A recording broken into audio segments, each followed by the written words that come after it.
I am the Tofu Golem. Please enjoy the video. You start by proving this phone is yours. That prevents accidental misuse. Gather proof of purchase, the account email tied to the device, and a photo ID so service teams can help. Once done, make sure the phone is charged and online. Many official recovery options require connectivity. You should also note the last known passwords and any recovery codes stored elsewhere. Beginning with verification saves time and keeps the process lawful and reversible. You should use the manufacturer's account recovery tools next because they protect your data and identity.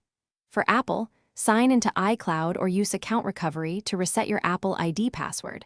For Android, use Google's recovery page or Find My Device to locate or secure the phone. Once done, follow the provider's two-factor authentication recovery process if prompted.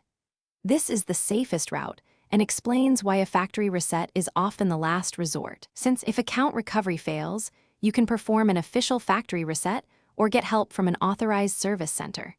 You should understand that a reset removes all local files, so use it only when you have backups or cannot recover the account.